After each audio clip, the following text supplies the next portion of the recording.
Hi, everyone, and welcome to a very special edition of Franchise Interviews, where for over 5 years we've been asking the entrepreneurs one-on-one. I'm your host, Marty McDermott, and I'm the president of Franchise Interviews, and we have a great show today. We're meeting with Rita Goldberg, and she's the founder of British Swim School Franchise, a swimming school concept that she started in the UK and has since brought over to the U.S. British Swim School teaches children as young as 3 months with a technique based on water survival skills first and swimming techniques second, and that's coming right up on Franchise Interviews. So stick around because we got a great show.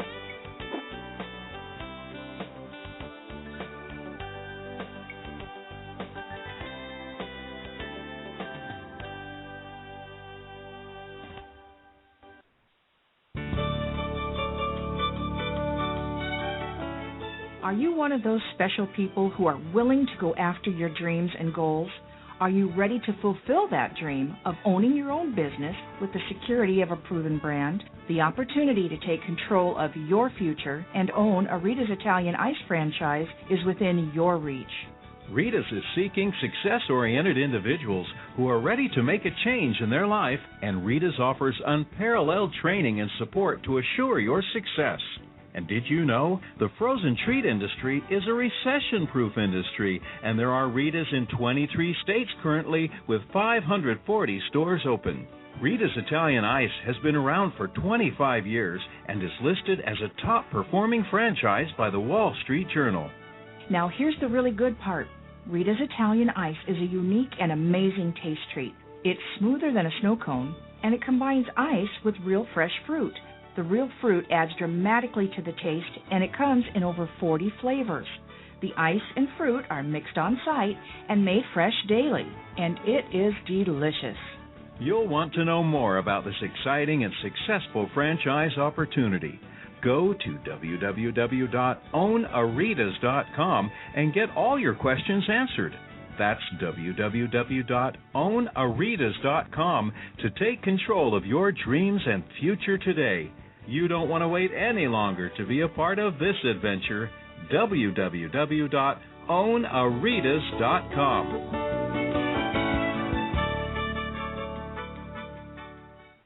Franchisers, are you looking to reach aspiring entrepreneurs looking to buy a franchise? Are you looking to reach a highly educated audience on franchising? For over 4 years, Franchise Interviews has been giving an up-close, behind-the-scenes look at franchising and entrepreneurship through our website, franchiseinterviews.com, where you can hear and read interviews as well as get inside tips from some of the most successful sources in franchising. Check out our weekly franchise radio show, where each week you get to hear a new interview with franchisers, franchisees, franchise authors, franchise experts, and attorneys, and our podcast, Great Quotes in Franchising. Get 3 months of free advertising when you sign up for our 1-year package. For more information, go to franchiseinterviews.com or call us at 610-905-2919. That's 610-905-2919.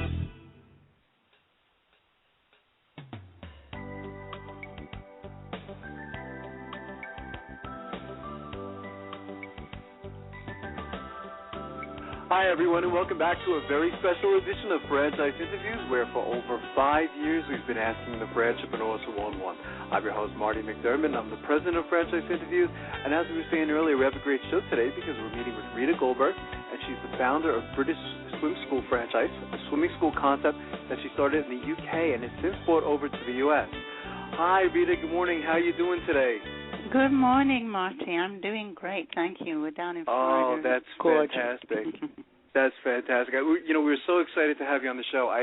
We have a 4-year-old son, and the show is very timely because we're getting ready to send him to swim school. And I was looking at the statistics and things like that, and this is a very important concept, which we're going to talk about. So, first off, where are you calling from this morning, Rita? My corporate office is in Florida, so you great. can imagine. Yes, we have great weather year round, and unfortunately, the biggest drowning statistics in the country. So, of course, it's a dual-edged sword. Of course, yeah. So how did you get involved in this whole concept? I know you have an amazing background. I mean, what were you doing before, I guess you could say, starting at British Swim School? Oh, I worked in the education department of a sports department in the inner city part of Manchester in England, and having a swim background, I was always involved in that swim department. Went along one day to look at a guy who I'd heard was giving swimming lessons privately in his sort of a pool attached to his house, and it's actually in his garage.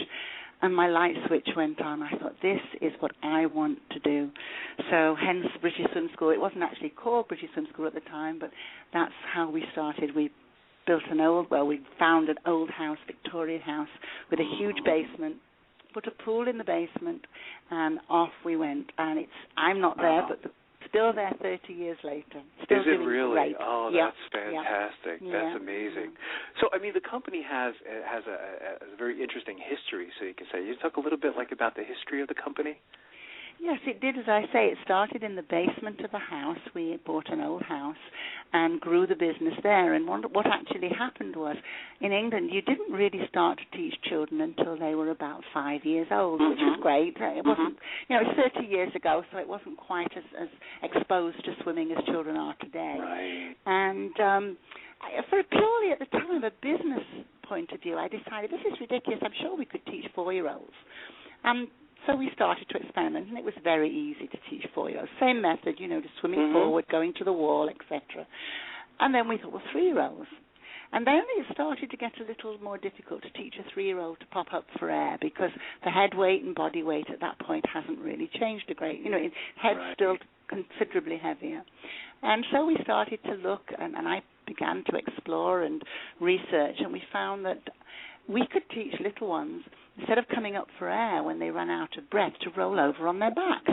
And it was absolutely amazing at how easy this could be done by a 3-year-old. And then it grew to a 2-year-old, and then a 1-year-old. And we found this method, and it was just a complete light switch. It was wonderful. And we developed that system from there, and our reputation grew from the ability to not to teach swimming. Swimming is a very sort of wide name, but to teach survival skills. And once you've done that, swimming becomes very, very much easier and can be learnt at a much younger age. And that was how we started the business. And then I came to America and decided I wanted to stay and opened my first swim school in a fitness center. And it just grew from there. I now have, we have 17 locations. Wow, and 17 locations. all doing really the same methods. And it's the beauty of the method, plus the training, and plus the professionalism that we bring to the industry that's actually made the business grow.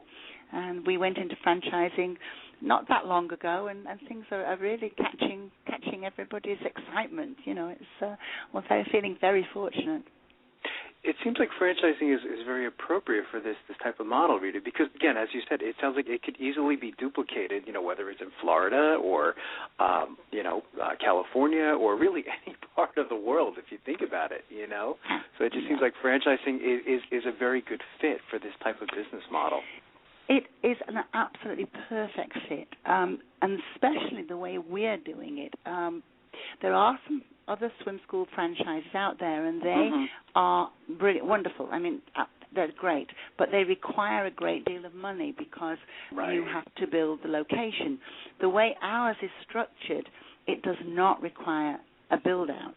What we do is we use existing pools, and we go and we do rentals in different pools, and one of the things that's makes this so acceptable is that 99% of pools in buildings, in rentals, in fitness centers are very underused. So when we come along with this offer of use of the pool, it becomes a win-win situation, and it becomes affordable for future franchisees. That's the whole thing. They don't have to do a build-out, build a pool, find a building, pay year-round lighting, heating, rent, everything that goes with owning your own locations. And that's why we're hoping that this is going to appeal to people who never thought that they could ever own a swim school, and they certainly can. And hopefully, the statistics you can't do that on the computer. You have to teach swimming. So we're recession-proof and computer-proof, I think. I hope, anyway. Yeah, no, absolutely. So it doesn't sound like, technology wouldn't really be a big part of this type of business. I guess maybe in the marketing end of things, or I don't know if Facebook or social media. Yeah, absolutely. We use technology to promote British Swim School, to advertise British Swim School, and to run our business more professionally on the booking system. But actually, it will never replace what we do, and it can't. It's not like the music industry or anything else. We feel very fortunate with that, and it is a great future. Absolutely. There were some alarming statistics, too. I saw, Rita, this morning when my wife and I were on the website. We saw, I guess, as far as childhood death goes, I don't know if it was the number one cause of, was it children under 5 or something like that? Yes, it is. In certain states it is, and then it very rarely in any state drops below the number 2. Florida is the number 1, accidental cause. I think in the hot climates it is. In the cooler climates, it's still hugely high. Up there. And the sad thing about childhood drowning is one tends to think it happens to children who are not loved or not monitored or neglected, and that's absolutely not true. It happens completely across all socio-economic levels. People who adore their children, people who've got 1 child or got 5 children. It just is horrendously accidental. It is a true accident. But it's one that could be avoided by preempting it rather. A car accident you can't preempt. You just learn to drive properly. But it can still happen. It's somebody else's fault. With swimming, if you have gone along and done the training for your little one to give that child an absolute 99.9% chance by the training that you do, you can avoid it. It can be avoided.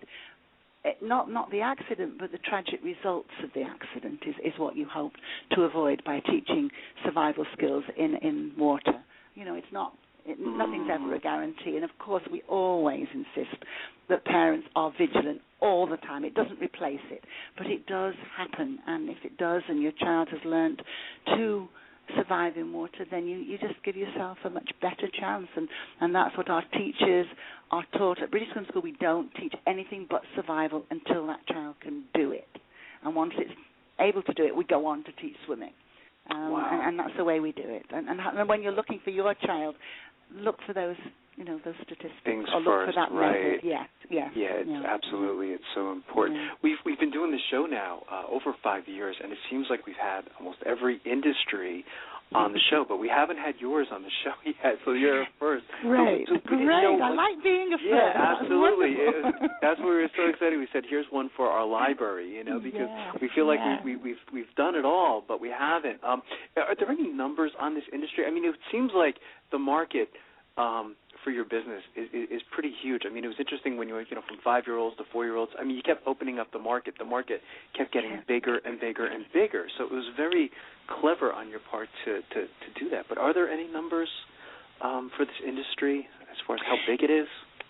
In swim school, I belong to the United States Swim School Association, which is an association of private swim schools. And there are about 400, 450 members, all who have incredibly good swim schools throughout the country. But you're absolutely right in your comment about not knowing much about the industry. That is, I think, the biggest problem that we have. Yes, For over the generations, when people teach children to swim, their first thoughts are the Red Cross and the Y. And it seems to have been a monopoly of, not that they've monopolized, but the thought process has been that that's the place. Yeah. Right. And whilst I have absolute admiration for those organizations, there are now growing alternatives who do different things in different ways, and that's good for the industry as a whole. And the problem that we have found in our industry is that it tends to be an industry that young people go into between college and school or an additional income without the knowledge, and it is the knowledge, that it can be a hugely successful future, both personally and financially. And this is probably where our industry needs to educate the public that not only are we phenomenal at what we do, because we do it, and that's all we do. You know, right. We don't have other things. But there is a business future in the swim school industry, a future that can be not the most rewarding future in both aspects, in finance and privately, personally, you know, emotionally, because I've been in it 30 years, and believe me, I don't miss a day where I'm not glad to go to work. It's almost, you know, I feel incredibly lucky. I'm leading a good business life, you know, and so that's, I think that's the big gap in knowledge, that all these people who enter, nobody goes to school, even people doing a sports degree, and come out thinking, oh, I think I'll open a swim school, because they don't know. And that's what we're trying to educate people on, that there is a phenomenal business adventure there for. And I said adventure on, you know, deliberately as well. Right. As oh, absolutely. Yeah. No, yeah, I think it's well said. You know, it really does seem like a feel-good type of business, you know. Oh, absolutely. You know, where your Mondays are probably just as exciting as your Fridays and Saturdays and all that other stuff, you know. So I think it's fantastic. So what's been the most interesting thing that's happened to you? You've been doing this a long time now, and it's tough to narrow it down to one thing. My goodness, that's so hard. Is there anything that stands out? There is, actually, but it's a byproduct. I was approached by one of the top families in Trinidad a few years ago. They have an autistic child, very severely autistic, and she wanted me to come over to the island. They wanted to fly a friend of mine who is a speech therapist and myself over to the island for 2 weeks to work with children who have severe difficulties. And we did that, I think, 3 times over a period of 2 years. And that was wonderful, but the end result of that was about a year after I had finished with that, I get a call. We stayed in touch, of course, but one of the things, she got on the phone to me one day and she said, I cannot tell you, I believe that teaching Rebecca to swim has prolonged her life by many years. This was a child who was severely autistic, who was almost immobile. She couldn't run, she couldn't jump, she couldn't take part in any physical exercise, but she adored swimming once she could swim. And she reckoned her muscle tone, her chest, you know, so that her chest infections, etc., just became a thing of the past because she swam every day. And I think that will stay with me my whole life, you know. So I know that that's one of many I could quote you, but that was wonderful too. Yeah. Yes, it really was. That's an amazing story. It was a great story. And we do get calls about children who have fallen into pool and they found them, you know, 2 minutes later, but on their backs, perfectly healthy and well, and those things happen all the time. So, you know, I could write a book. I actually have, but it's not in that vein. This is the next book. Well, I saw the testimonials on the website too, by the way, which were, you know, of course, it's so positive, you know, but it's just, I mean, they made a lot of sense. I mean, when you read those kind of testimonials, you realize and you understand how important this type of service is, you know. It's very interesting. So what kind of characteristics would you look for in your franchisees then, Rita? Anything stand out? Yes, yes and no, because we have, I'll quote you two very, very successful franchisees that we have. And one of them is a lover of swimming, a lover of children, but she is a terrific, organized, powerful businesswoman. And she has grown from 1 location to 5, and each one of them is doing incredibly well.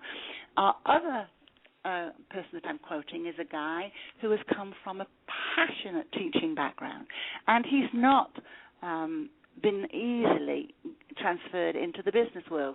But working with him, we have helped him structure.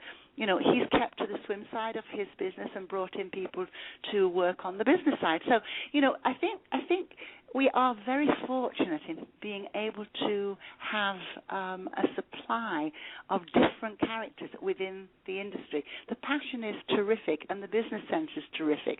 But I think I'm not yet sure which one is better, because they're both doing amazingly well, and so it gives us a wide range. I'm very interested in the veterans coming back. I think British Swim School for some of the veterans would be probably a wonderful adventure.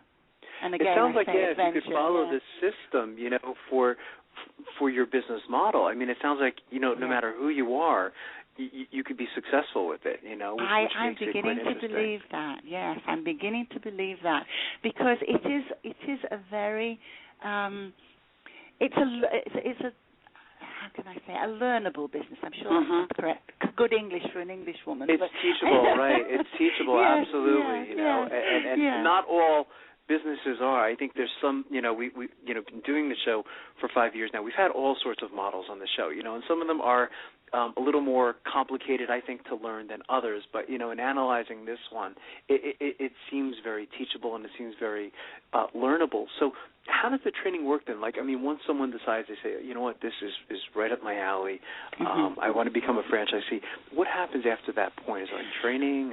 Yes, so a lot of training. We send them our manuals in advance, and they study it for as long as they need, really. And then we bring them down either to Florida to train them, or we do have 2 other locations that we can, that we might take them to for training. Right. And they spend at least a week with us, and then we will continue training if they need them. And then one of the things that we work with a franchise consultant who has been an absolute treasure. And one of the things from day one when we were developing our franchise, he taught us that we have to be the best franchisors that we can possibly be, to the extent of putting everything we have into making our franchisees the best. Yeah. And that's how we started, and that's how we will grow. So we are going to be the best franchisors to make our franchisees the best, and whatever they will need to get them absolutely up to where we want them to be, we will do. It's especially in the early days, because it is great to have backup, and we will be providing that completely. We will be there for them. So they will come down and learn and work with our staff and work with our managers, and then they will go back. Then we will help them find locations, and they will have all the manuals to teach them how to start negotiating and advertising and all our teaching methods, everything that the only thing they won't make have is my mistakes, because you make those through 30 years, and they're definitely not included in the manual. That's well said, and that's the benefit of getting into franchising, isn't it? That they don't have to make the same mistakes that the franchisor made, So I think it's wonderful that you said that. What would a typical day be like for a British Swim School franchisee, Rita, if there is such a thing? Well, there isn't an absolute typical one, but there is definitely there's almost 2 sides to the business. There's the office side and the teaching side, and it depends on our franchise or our franchisees' love of what he does. But we open our office, which can be, our franchisees now have become so successful, they have physical offices, but it can start in an office. It can start with a select line, and they will look at what's coming over the weekend. They will recall people to book them into classes, and they will find out the level of the children and the level of the classes they want to go into, or we decide that they go into. The next thing would be, it depends on whether they're growing sites or they're comfortable with what they have. There's move up, so children, we have 7 different levels, or approximately 7, and there's looking at people who've called in for children who've advanced to the next level. So we do a lot of calls. The mornings are very much calling, unless we have morning classes, of course, and that it's depending on whether your day is in the office or you're teaching or whatever level it is. But we usually have a couple of times a week, if not more, we have morning classes, so that person might be the teacher or he might be observing at his location. Believe me, you need probably 24 hours of working time in each day, but we don't have it. So, there is never nothing to do. That's for sure. And we do a lot of work in the late part of the day, when children come out of school from 2:30, 3 o'clock onwards until 6, 7, 8 o'clock at night, depending on how big the location is and the growth of the location. So you have And that's one part of the business. The other part is you might spend 2 days a week going out looking for new locations. You may well go out and do promotions or do talks in schools. We go into schools, we go into hospital staff and teach them, about advertising, drowning prevention. It's one of the things I will guarantee any franchisee at British Swim School, and that is you will not be bored. That is 100% certain. Yeah. It does. No, it sounds like there's a diversity there, and different huge, things, and it keeps things interesting. So I would classify you in studying you, reading about you. I would classify you as an entrepreneur. What advice would you give to our listeners? We call them like aspiring franchipreneurs. They kind of have it in their head that they want to get into a franchise opportunity. What advice would you give to them, Rita? As to purchasing or to purchasing ours? As to purchasing, I guess, in their quest for buying a franchise, there's just so many opportunities out there today. I think it's a little overwhelming for someone who says, okay, I want to go into a franchising, and then they probably just don't know where to begin. So what would you say to them from your experience? I think they have. I think you're right. It is a little overwhelming. I think it depends very much on whether you want a business that you can just sit back and put your money into, and it will work for you. Right.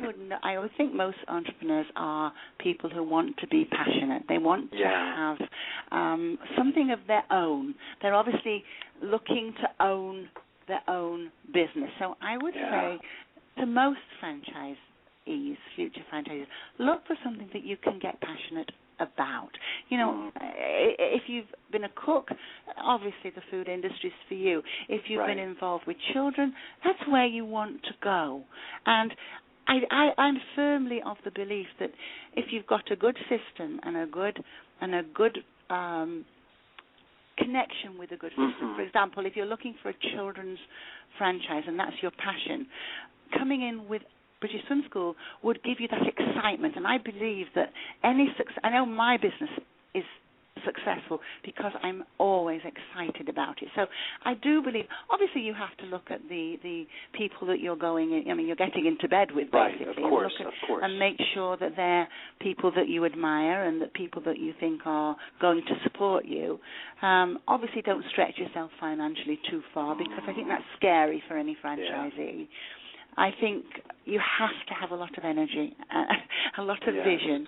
But you also, I think one of the big things, someone asked me recently about what did I think was the most difficult thing for a franchisee. And it was a great question. And it is a great question, my answer was, you have to know that your dreams are absolutely there for you, but you also have to know that you have to follow the system. Yes. And if you're the kind of person who bucks the system, maybe franchising isn't for you. But if you realize that the system that's being developed is for you, but it is the best that there is because that person who's developed it has made all the mistakes that you're not going to make because you've purchased it. I think with that at the back of your mind and the energy and the dreams, you can't go wrong. I don't believe you can. So but passion is, to me, it's very important. I know that there's other reasons for buying franchises, and maybe I'll come to accept that later on in my career. But to me, passion is if you've got the passion, you'll find the business head.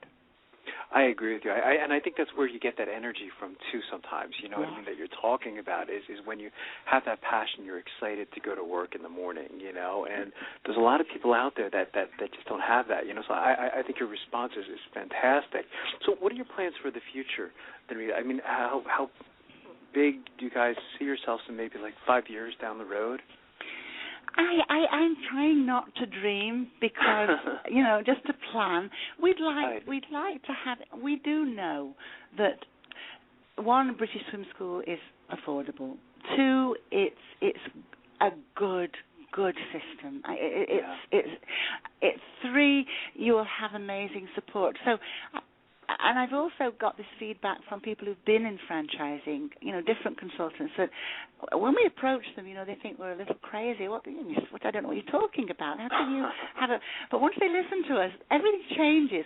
So if we can light their fire, I can't truthfully believe that we can't light a lot of fires. And True. I don't think the majority of places in this country have private swim schools. I think there are plenty of us, but this is a vast country, and I think we could grow enormously if we can light the fire in people who might want to go along this route. And I don't know, I'm not giving myself numbers. I'd like to be a really good franchise, and people to admire us and say, you do a really good job and your franchisees are doing fantastically well in the business world as well as in the personal satisfaction world. But I can't shoot numbers at you because I really don't know. I would like to think we were endless, and we're not confined to America. I mean, really and truly, this can go anywhere, It's true. It really is universal. I mean, it can apply to Australia, the UK, South America, anywhere in the world. It really is, and that's why it's a very difficult question. Not to put you on the spot, but it could be one of those opportunities where there's tens of thousands of them, quite frankly. So it is interesting. Correct. All you need is water, warm water. Yeah, that's true. All you need is water. That's so true. So what's the best way for our listeners to get more information on becoming a franchisee and all the services that you guys provide, Rita? Is there any website they should go to? Yes.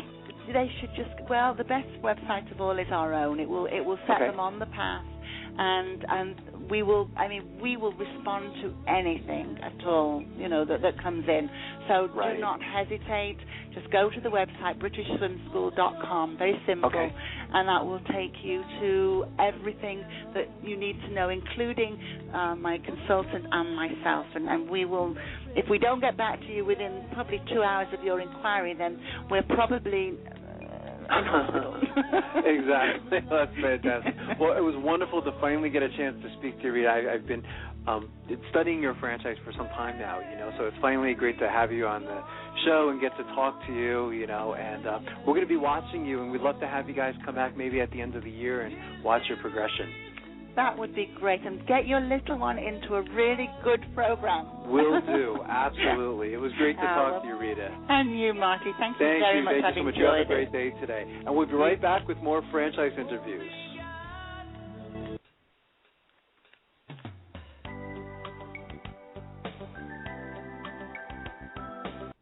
Franchise Interviews. For over 4 years, Franchise Interviews has been giving an up-close, behind-the-scenes look at franchising and entrepreneurship through our website, franchiseinterviews.com, where you can hear and read interviews as well as get inside tips from some of the most successful sources in franchising. Check out our weekly franchise radio show, where each week you get to hear a new interview with franchisers, franchisees, franchise authors, franchise experts, and attorneys. And don't forget to listen to our podcast, Great Quotes in Franchising. For more information, go to franchiseinterviews.com or call us at 610-905-2919. That's 610-905-2919. Need a business loan? Talk to Diamond Financial Services, the experts in franchise financing nationwide. Whether you're looking to start a franchise, acquire an existing franchise, or expand your territory through opening new locations, Diamond Financial stands by your side start to finish. From pre-qualification to packaging and presenting your application to securing a financial commitment and through the loan closing process, Diamond Financial is there. While you're waiting, thousands of others are making their financial dreams come true. Don't wait any longer. Pre-qualify now by completing a confidential, no-obligation financial analysis. Let's face it, traditional banks just aren't in the business of financing small business. At Diamond Financial, we specialize in securing franchise loans from $100,000 to $3 million and equipment leasing up to $150,000. Let us help you get started. Go to www.franchisefunding.net or call 877-508-2274.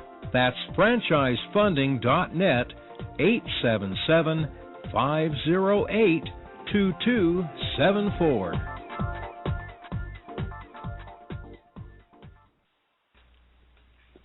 Hi, everyone. This is Marty McDermott from Franchise Interviews, and welcome to another edition of Great Quotes in Franchising, where each podcast you get to hear a great quote in franchising. You know, we've been hosting Franchise Interviews now over 5 years and almost 300 shows, and during that time we've had some incredible quotes on the show. Today we're actually going to go back to the most very basic elements of franchising. In fact, we're going to go back 5 years ago to our very first show we did with PB Loco, where Don and I get into the defining the word franchise. We use references like the great Dave Thomas. So I think you'll enjoy this edition. The criteria they filled out, what they'd be comfortable in. Absolutely. I think probably another good place to start, Don, is to, define the word franchise, because a lot of times when I ask my business students for the definition of a franchise, their response is typically the same. They'll say to me, McDonald's or Subway or Quiznos.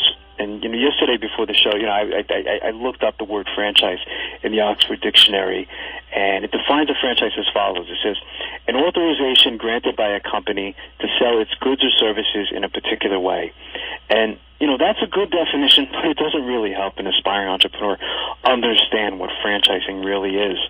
And I know you had a good definition we were speaking about from the book Franchising for Dummies, which I think is written by the great Dave Thomas, who's gone on to bigger and better things. Right. But I don't know if you have that. CEO of Wendy's. Yeah, I do have that. It's a book written by him and Michael Seid of Michael H. Seid and Associates. I thought it was a really great definition. It's a little lengthy, but I think it really sums it up. The definition of what is a franchise. Right. And it basically says franchising is a system for expanding a business and distributing goods and services. And an opportunity to operate a business under a recognized brand name. Good. For example, Wendy's doesn't franchise hamburgers. Right. And Midas, the muffler franchise, they don't franchise car mufflers. Right. They franchise business systems that deliver hamburgers and mufflers to customers with consistency of the products and services and also the customer experience. It says a franchise occurs when a business, which is called the franchisor, the franchise corporate office is called the franchisor. Okay. They license its trade name, which is the brand, such as Wendy's or Midas, and its operating methods, which is a system or their system of doing business, to a person or group. The person investing in the franchise is called the franchisee. Okay. So I think that's important to bring out some of these terms because absolutely, the franchisee is going to be the owner of the franchise. The franchisor is the Wendy's or the Midas. Right. The franchisee, by buying into the franchise system, they agree to operate according to the terms of the contract. That's called the franchise agreement. Okay. The franchisor provides the franchisee with support and in some cases exercises some control over the way the franchisee operates under the brand. Okay. So that's what we mean before about the pros and cons. You're in business for yourself. You have a much higher chance of success, but you're under the... But you're not by yourself, as you say. Right. Franchising is, being in business for yourself, but not by yourself. One of the words that you said in that definition, Don, which, by the way, I think is probably the best definition I've seen, since being involved in franchising, is the most important word is system. And what do we mean by system is kind of like a method of doing things so you get the same result every single time. And the analogy that I typically give, Don, is that, the franchisor is the teacher and the franchisee is the student. And it's very important that the student, who's the franchisee, trust as well as listen to the teacher, or who in this case is the franchisor. And they also must be willing to totally follow the system and not try to reinvent the wheel. Otherwise, it's already a proven system and absolutely. concept. That's why they're buying into it and paying a franchise fee, paying royalties. It's already a successful, proven system. That's why they're investing in a franchise, much lower failure rate. But you're right. The keyword system is very important here because someone doesn't have to go into and set up all this marketing and all these different things involved with starting up a business on their own. It's already been done. It's already done for you. You just have to follow the system, and if you do that, you're going to be successful in most cases. Absolutely, and I think that's what can make it difficult for some entrepreneurs, Don, is because, some people are so entrepreneurial that they don't have the ability to follow a system. It's kind of like the example I give is, you buy a McDonald's franchise and you say, you know what, I think that this cheeseburger is going to taste better with 4 pickles and a little more mustard, and you just start trying to reinvent all these different things. It's not necessary with franchising. You have to be willing to totally follow that system. Otherwise, it's not for you, and that's why franchising isn't for everyone. And that's, franchisors certainly don't want somebody coming into their system and trying to reinvent things. You don't have to do that. Right. It's a good point. I speak to franchisors all the time who necessarily don't want to recruit or find an investor who's had a background in their industry to invest in them, because absolutely they might want to do things their way if things start off a little slow. They want people coming in fresh who can be trained, learn their system, and do things exactly what's been successful with their other franchise owners. So I agree. I agree. Another example I give Don is I ask, I call it the entrepreneurial scale, where I would ask somebody, I'd say, how entrepreneurial are you on a scale of 1 to 10? 1 being low and 10 being the highest.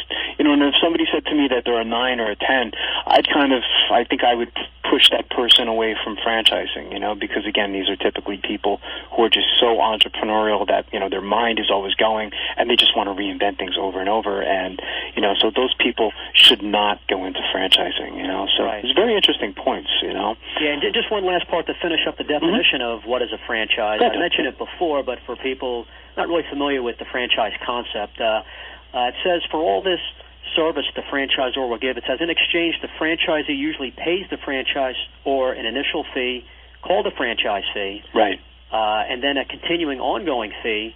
I mentioned a word before, that's called a royalty. Usually could range in the 2 to 5% range. It includes advertising and everything, but the franchisee will pay a royalty. And that's basically for the use of the trade name and all the operating methods and system that we're talking about. So I think that's a great definition of the word franchise. It really just sums it all up in just a few paragraphs. Absolutely. And as the weeks go on, we're going to be using these words a lot. Absolutely. Franchisee, franchisor. So that's why we think it's important to kind of just throw these terms out in the first show, just to I agree. People understand it. I agree. We have some of those definitions actually posted on our show page for World Talk Radio too, Don. But